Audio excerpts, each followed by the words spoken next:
Thanks so much indeed, Paul. Sorry, fellas, if you don't mind, I want to try and do an interview. Is that okay? I know you're friends and all that. You're just smashing each other for 30 minutes. Maybe you could stop talking and smiling for a second. I'm only joking. Sam, you box really sensibly. Because if you get involved with Joe, every round is tight. It was a real sensible performance from you. Thanks, Steve. Yeah, I knew it had to be. If I make any mistakes, he's got a left hook that can knock anyone out in the division. So from the first round, I was switched on, made sure I got landed as least as possible. But it's hard not to get caught, but just as least as possible. But I was switched on.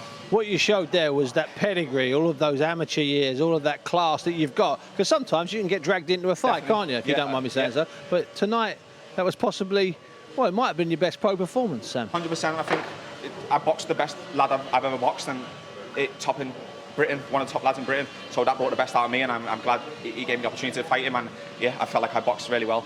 I'm really, really happy with my performance.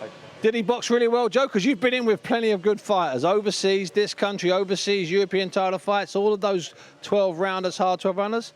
Did he box really well? Yeah, he did. Yeah, he did. It was a good fight, tough fight. I want to watch it back. I thought the scores were closer than they were.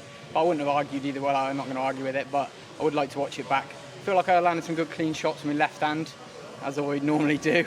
But so, yeah, all credit to Sam, he boxed well, yeah. Cheers, Joe, it seems to me that every single round you have is a competitive round. I mean, you're agreeing with me. I think I've got him this round, and then next round he's changed. He does something different. He brings something new. Like, it just shows his level. Like. Yeah, and it's a good level. You've done your stuff, Joe. You're kind of like a young veteran. You're a young veteran. You still got plenty of hunger though. Still fancy something down the line? Yeah, but I mean, I've had the EBU title.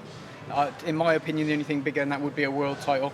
So I'm not going to get a world title shot now, am I? So we'll just have to go back to the drawing board and see what happens. Obviously, have a long sit down and see how it goes. But who knows? Hard fighter and an honest fighter. For you, Big Sam, 6 months, where do you want to be? I'm glad that the good thing that's coming out of COVID is there seems to be a lot of good domestic fights, and I think there's in my division just full of people that are there. But I think I'd love to fight like the big names like Robbie Davies or something like that.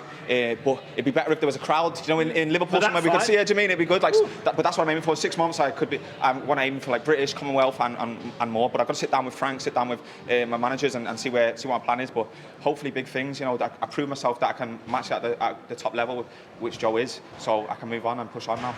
Sam, Maxwell, Joe Hughes, gentlemen, Paul. I give you gentlemen. Excellent professionals and well spoken to both of you, and who knows, maybe they might be seeing more of each other preparing for big fights as sparring partners. That's happened before.